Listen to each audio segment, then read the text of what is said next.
趙麗穎白婚紗造型美到心動，粉絲在線告白，每一眼都是心動信號。如果說娛樂圈還有哪一種造型，能在不需要任何劇情鋪墊、不依賴緋聞、不靠熱搜操作的前提下，瞬間引發全網情緒共振，那麼白婚紗一定名列前茅。而當這個造型落在趙麗穎身上時，效果幾乎是成倍放大。近日，一組趙麗穎身穿白色婚紗的畫面在網絡上悄然流出，沒有過多官方預告，也沒有刻意營銷，卻在極短時間內刷屏社交平台。粉絲與路人幾乎達成一致共識，這不是單純的好看，而是一種會讓人下意識屏住呼吸的美。有網友留言直言，不敢正眼看你，怕每一眼都是表白。一句話迅速被轉發上萬次，成為這組婚紗造型最貼切的情緒注腳。純白之下，是被時間打磨過的溫柔力量。從畫面來看，趙麗穎選擇的是一套設計並不張揚的純白婚紗，沒有誇張的裙撐，也沒有繁複到喧賓奪主的裝飾，整體線條流暢而克制。輕盈的裙擺自然垂落，如雲霧般包裹身形，既保留了婚紗應有的儀式感，又不顯刻意。婚紗上半身採用細膩蕾絲勾勒輪廓，貼合卻不緊繃，既展現出女性柔美曲線，也保留了趙麗穎一貫的清透氣質。頭紗長度恰到好處，隨動作輕輕浮動，讓整個人仿佛自帶柔光濾鏡。沒有濃烈妝容，也沒有刻意成熟化的修飾，她只是安靜地站在那裡，卻讓人很難移開視線。這種美並不是第一眼的攻擊性驚豔，而是越看越容易陷進去的類型。現場目擊者的描述比照片更致命，比起精修圖，更讓人破防的是現場粉絲的真實反饋。有到場粉絲在社交平台分享到，那天真的在現場看到她穿婚紗走出來的一瞬間，腦子是空白的，不是誇張，是真的不知道該怎麼反應，只覺得很安靜，很美。雙引號。也有人寫道，照片已經很好看了，但真人更溫柔，不是女明星那種距離感的美，而是一種讓人不自覺放輕呼吸的感覺。雙引號。這些描述並不華麗，卻異常一致，幾乎所有目擊者都提到同一個關鍵詞：溫柔。而這種溫柔並不是天真少女式的柔弱，而是經歷過時間、事業、人生起伏後依然保留的從容與篤定。夜晚刷屏的不只是照片，還有集體情緒。當夜幕降臨，這組婚紗造型並沒有隨着白天熱度過去而降溫，反而在夜間迎來新一輪情緒爆發。評論區出現了大量類似的留言：晚安，女神，今晚的心情被治癒了，謝謝你，讓人相信美好還在。雙引號。沒有尖叫式控評，也沒有攻擊性安利，更像是一場自發形成的集體低聲祝福。人們似乎並不急着討論這套婚紗屬於誰，也不急着追問現實意義，只是單純沉浸在那一刻的美感裡。這種現象在內娛並不常見，它為什麼總能讓簡單變得高級？回顧趙麗穎近幾年的造型路線，會發現一個明顯變化，她不再追求用力的美，而是逐漸向鬆弛感靠攏。從紅毯禮服到日常活動，她越來越多地選擇線條乾淨、色彩克制的造型，而白婚紗恰恰是這種審美的極致體現。她並不需要通過誇張設計證明自己的存在感，因為它本身已經足夠穩固。這種氣質來自多年作品積累，也來自他對自身定位的清醒認知。網友評論區祝福、感慨與不同聲音並存。在祝福與讚美之外，評論區也出現了一些理性討論。有網友表示，不是粉，但不得不承認，這套婚紗真的適合她，氣質撐得住。雙引號。也有人從演員角度評價，她現在的狀態很適合演這種安靜卻有力量的角色。雙引號。當然，也有不同聲音。好看是好看，但希望不要被過度解讀成私人情感暗示。雙引號。但即便是這些理性或保留態度的評論，大多依然承認這套造型本身的完成度。白婚紗不只是造型，更像一個階段的象徵。對白婚紗的解讀，從來都不止於漂亮。對趙麗穎而言，它更像是一個階段性的視覺總結，不張揚，不焦慮，不急於證明什麼。她不需要借助婚紗制造話題，也不需要用曖昧敘事引導討論，只是站在那裡就足夠讓人記住。結語：真正的心動從不需要解釋。或許這就是這組造型最打動人的地方。它沒有強行制造故事，也沒有預設情緒立場。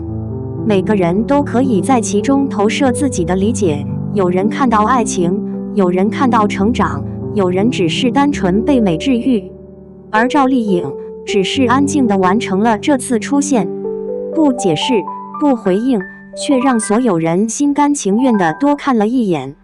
至於這套婚紗究竟屬於哪場活動，又是否會帶來後續驚喜，也許並不那麼重要。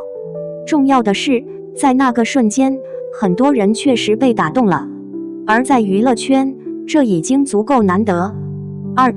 趙麗穎的狠，在偏見中鑿出星光大道。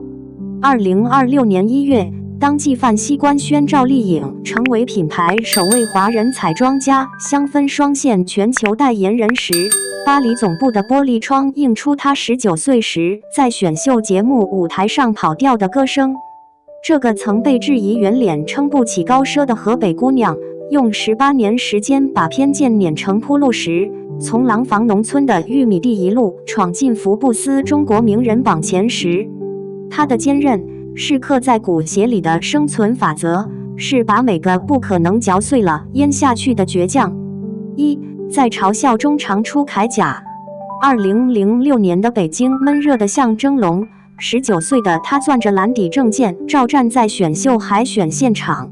誰也不會想到，這段略顯青澀的表演會成為命運的轉折點。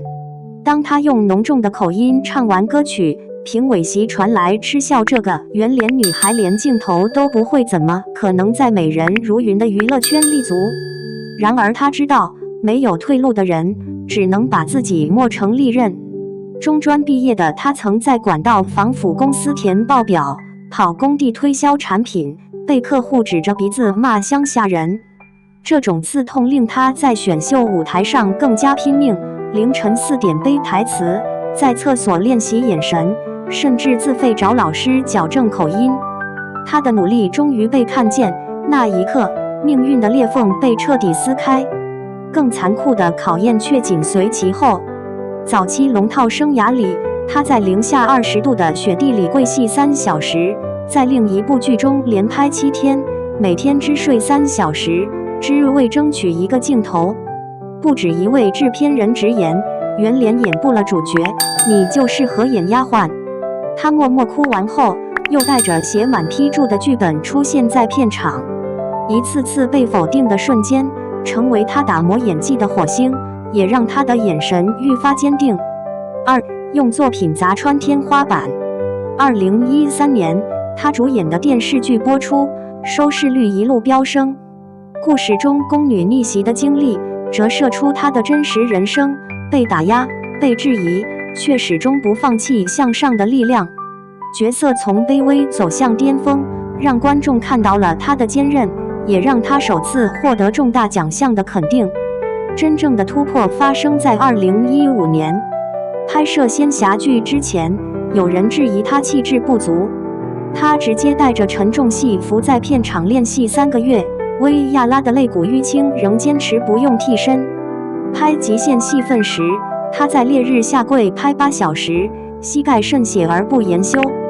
這部作品創下驚人的播放量，徹底了圓臉不能當主角的行業成見。隨後，從古裝到現代，她不斷挑戰自我。拍一部女性成長劇時，她為呈現隱忍的情緒，反覆練習眼神變化，在冷水中浸泡數小時導致發燒不退。她用近乎苛刻的投入贏得認可，成為同時擁有2項重要獎項的雙料視後。她的成功不只是個人的勝利，更是對刻板印象的反擊。3. 把苦難練成商業帝國。2014年，一次大膽投資讓她完成從演員到投資人的蛻變。雖然最初不懂財務報表，卻憑片場積累的信任入股影視公司。她明白，在娛樂圈，只有掌握話語權才能決定方向。隨後，她深度參與劇集製作，採用片酬加股權加分紅的創新模式，使收益最大化。多年後，公司上市時，她的初始投資已變成數千萬身家。在商業代言上，她同樣展現出驚人的韌性。當奢侈品牌選她做代言時，質疑聲不斷。她用8年時間證明，優雅並非天生，而是經由努力與沉澱塑成的品質。從經典腕錶造型到幹練現代角色，她讓品牌全球銷量顯著提升，並最終升格為全球代言人。2026年與國際品牌的合作，更讓她成為首位解鎖雙線代言的華人女星。官宣當日相關搜索量暴漲，可見她的商業版圖早已延伸至國際舞台。4. 清醒的趙小刀哲學。在真人秀節目中，她因直言不諱的性格被冠上趙小刀的外號。這種不加修飾的真實，反而成為她面對娛樂圈浮華的防護。面對虛假傳言，她用病歷單還原事實；面對質疑，她靜默考取學歷，用專業回擊標籤。她始終保持清醒，對自我價值有深刻認知，沒有靠山，自己就是山。當流量明星忙於炒作時，她堅守作品本身。2026年主演的一部農村題材影視作品中，她在泥地裡拍攝3個月，只為呈現原始的生活細節。短短花絮片段在網絡上迅速爆紅，數分鐘內點擊量突破1000萬。這種不討好、只深耕的工作態度，讓她在娛樂行業的浪潮中穩穩扎根。從廊坊的玉米地到巴黎的紅毯，她用18年時間證明，真正的逆襲不是運氣的眷顧，而是把每道傷痕都熬成勳章的決心。金鷹獎典禮上，她說圓臉也能發光，掌聲雷動。那掌聲不僅屬於她，也屬於所有在偏見中努力前行的人。